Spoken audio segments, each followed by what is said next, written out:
టీడీపీకి సంబంధించిన ఒక మనిషి గిలుకుపూడి శ్రీనివాసరావు ఏదో ఉంది అతని పేరు. అతను నన్ను చంపడానికి ఒక కాంట్రాక్ట్ ఇచ్చాడు లైవ్లో. నన్ను చంపిన హెడ్ కట్ చేసి తీసుకొస్తే ₹1,00,00,000 ఇస్తానని కాంట్రాక్ట్ ఇచ్చాడు. అది ఆ TV5 సాంబశివరావు నివారిస్తున్నట్టు నటిస్తానే 3 సార్లు తనతో రిపీట్ చేయించాడు. అంటే దాని అర్థం ఏంటంటే వాళ్ళిద్దరూ కుమ్ముక్కై ముందే ప్లాన్ చేసుకున్నట్టు క్లియర్గా అర్థమవుతుంది. మూడోది దాని తర్వాత కంటిన్యూ చేశాడు డిస్కషన్, దాన్ని బట్టి కూడా అది ప్రూవ్ అవుతుంది. ఇంకా ఛానల్లో ఇలాంటి వ్యక్తులను పెట్టి ఇలాంటి ప్రసారాలు చేయిస్తానంటే 100% ఛానల్ ఓనర్ బిఆర్ నాయుడు గారు కూడా దాంట్లో కాన్స్పిరసీలో చేయి ఉందనేది నా బిలీఫు. దాని సందర్భంగా అది ఆ కంప్లైంట్ ఇవ్వడానికి నేను వచ్చాను ఇక్కడ డీజీపీ గారి దగ్గరికి. నేను దాసరి కిరణ్ కుమార్ మీ ఇద్దరం కంప్లైంట్ హ్యాండ్ ఓవర్ చేసాం. దానికి అప్రాప్రియేట్ యాక్షన్ వాళ్ళు దాంట్లో ఉన్న అన్ని పరిశీలించి వాళ్ళు తీసుకుంటారు. ఇది ఇక్కడ జరిగింది. బెదిరింపులు పట్టించుకోండి. ఇప్పుడు మీరు ఇప్పుడు ఆల్రెడీ తను సోషల్ మీడియాలో నేను చేస్తాను అంటే నేను చెయ్యి అన్నట్టు చెప్తున్నాడు. మీకు మర్డర్ చేయటం కన్నా వేరే వాళ్ళని ఇన్స్పైర్ చేస్తున్నారు మీరు. ఎందుకంటే ఇప్పుడు మీకు కిరాయి హంతకుల వీళ్ళ డబ్బులు ఇస్తే ఎవరు చేస్తారు? కిరాయి హంతకులు చేస్తారు.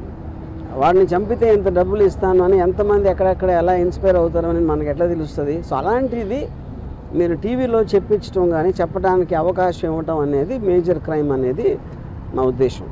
అది కంప్లైంట్ దాని గురించి. అంటే ఇప్పుడు కూడా చాలా కాంట్రవర్సీలు వచ్చాయి. ఇప్పుడు కూడా కంప్లైంట్ రామ్ గోపాల్ వర్మ గారు ఇప్పుడు తొలిసారిగా కంప్లైంట్ అది ఎప్పుడు నన్ను చంపడానికి ఎవరు ఇవ్వలేదండి కాంట్రాక్ట్. అది తొలిసారి ఇచ్చారు కాబట్టి నేను కూడా తొలిసారి కంప్లైంట్ ఇస్తున్నాను. ఇప్పుడు సినిమా రిలీజ్ అనేది అది ఇంకా కోర్టులో ఉంది. ఆ కోర్టులోది రేపు ఎల్లుండా తెలుస్తుంది. దాన్ని బట్టి ఉంటుంది. సబ్ జుడిస్ కాబట్టి అది నేను చెప్పలేను. చంద్రబాబు లేకపోతే ఆ పార్టీకి వ్యతిరేకంగా వ్యూహం అనే సినిమాని జగన్ అనుగుణం తీసుకున్నారు కాబట్టి మీ మీద ఇలాంటి వ్యాఖ్యలు కానీ ఏమైనా డిబేట్ జరుగుతుంది అనుకుంటున్నారు? ఇప్పుడు పాయింట్ ఏంటంటే పొద్దున్న లెగిస్తే లోకేష్ జగన్ సైకో, జగన్ బాబాని చంపేశాడు, జగన్ అది చేశాడు, అతను ఎవడో మర్డరు, ఇతను ఎవడో దొంగ, అతను ఎవడో స్మగ్లరు అని పొద్దున్న లెగిస్తే ఆయన మాట్లాడేదే వేరే వాళ్ళని విమర్శించడం లేకపోతే ఎలిగేషన్స్ చేయటం. అలాంటిది వ్యూహం సినిమాలో ఏదో చూపించేస్తున్నానని వాళ్ళు ఊహించుకుని వాళ్ళు చేసేదే నేను చేస్తున్నానని చెప్పడానికి వాళ్ళకి అసలు ఏ విధంగా రైట్ ఉంది అనేది బిగ్గర్ క్వశ్చన్. అది వ్యూహం అనే సినిమా ఒక పొలిటికల్ కామెంట్, అది పొలిటికల్ ఒపీనియన్ నాది. దేశంలో ప్రతి ఒక్కరు కొన్నట్టే మీరు తెల్లారు లేగిస్తే మీరు డిబేట్లో మాట్లాడచ్చు, న్యూస్ పేపర్లో రాయొచ్చు, లేకపోతే బుక్ రాయొచ్చు, న్యూస్ పేపర్లో కాలం చేయొచ్చు, ఒకళ్ళిద్దరితో మాట్లాడుకోవచ్చు, ట్వీట్ పెట్టచ్చు, అలాగే సినిమా తీయచ్చు. అన్నీ కూడా మాధ్యమాలు. కంటెంట్ అనేది ఎక్స్ప్రెస్ చేయడానికి నాకే కాదు ఎవరికైనా రైట్ ఉంటుంది. అదే నేను చేస్తున్నాను.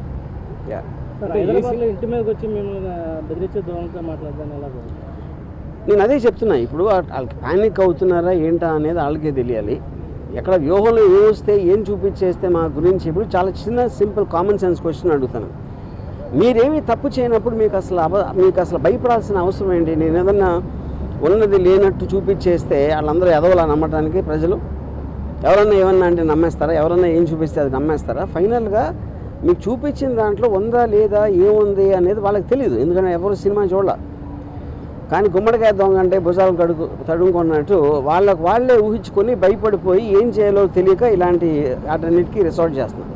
ఫర్ ఎగ్జాంపుల్ ఈ శ్రీనివాసరావు అనే అతను నిన్న రాత్రి అన్నాడు, ఇప్పుడు ఆల్రెడీ 24 hours అయిపోయింది, ఎవ్వరూ కూడా అతన్ని కండెమ్ చేసిన పోలేదు. ఎందుకంటే వాళ్ళ పేర్లు చెప్పెడతాను.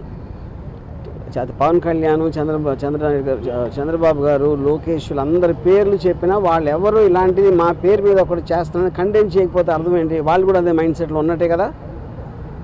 అంటే ప్రధానంగా ఈ సినిమాలో మీరు క్యారెక్టర్ అసాసినేట్ చేశారని ఆరోపణలు. నేను అదే లోకేష్ ఫ్యామిలీ కానీ లేకపోతే చంద్రబాబు ఫ్యామిలీ కానీ కాదండి, నేను అదే అంటున్నా. ఈ సినిమాలో క్యారెక్టర్ అసాసినేట్ చేస్తాను అభియోగం మీరు చేస్తే, వాళ్ళు చేస్తే పొద్దున్న లెగిస్తే చేసేది ఏంటి?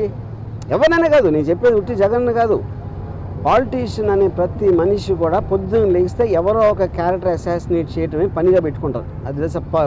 That is a part of life. మీడియాలో ఎవరు మాట్లాడినా ఎవరో ఒకరిని క్యారెక్టర్ అసాసినేట్ చేస్తారు. ఓకే, క్యారెక్టర్ అసాసినేషన్ కేవలం ఒక పేరు, అది లేబుల్. యాక్చువల్ పాయింట్ ఏంటి? అది ఒపీనియన్ చెప్తున్నారు, ఒకళ్ళ మీద ఒకన్న ఒపీనియన్ వాళ్ళు చెప్తున్నారు.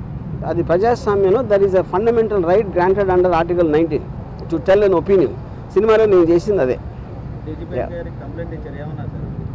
ఆబ్వియస్లీ వాళ్ళ ప్రాసెస్ వాళ్ళ ప్రొసీజర్ ఉంటుంది, దాన్ని బట్టి వాళ్ళు దే విల్ టేక్ యాక్షన్. అంటే ఎవరెవరు మీద ఇచ్చారు సార్?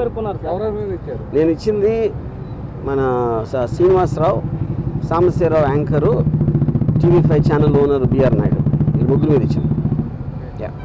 మరి ఈ సినిమాలు చాలా మంది కాంట్రవర్సీ ఉంటాయి, ఎప్పుడు లేని విధంగా ఈ సినిమాకి ఎక్కువ కాంట్రవర్సీ ఉండడానికి కారణం ఏంటి? అది మీరు టీడీపీ వాళ్ళని అడగాలి.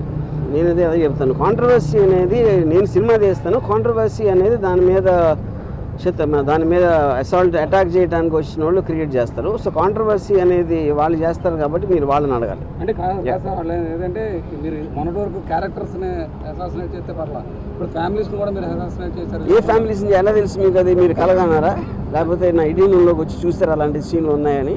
అంటే మీ ట్రైలర్లో కానీ వాటిలో కానీ మొత్తం నేను అదే చెప్తున్నా, మీరు చెప్పండి ఏ ఫ్యామిలీలో ఎవరిని అసాసినేట్ చేస్తే చెప్పండి, ఒక ఎగ్జాంపుల్ చెప్పండి. అంటే వాళ్ళు చెప్తున్న నేను అదే అంటున్నాను, వాళ్ళు చూసింది మీరు చూసింది ఒకటే కదా ట్రైలర్లో. నేను కొన్ని సపరేట్గా వాళ్ళకి పంపించలేదు కదా సినిమాని చూడటానికి. Yeah okay. ఈ రామోదర క్రియేషన్స్ మీద కూడా నారా లోకేష్ కంప్లైంట్ చేశారు, దాని మీద మీరు ఏమైనా లీగల్ వెళ్ళబోతున్నారు? రేపు మార్నింగ్ హైకోర్టులో దాని మీద విచారణ జరుగుతుంది. వెయిట్ అండ్ సీ, చూద్దాం. No. సార్ అనుకున్న టైం సినిమా రిలీజ్ అయితే అనుకుంటున్నారా? ఇప్పుడు అది నేను కోర్టు గురించి కామెంట్ చేసినట్టు ఉంటుంది. కోర్టు అనేది తేల్చకుండా నేను చెప్పలేను, అది పరిధిలో ఉంది కాబట్టి. Yeah thank you.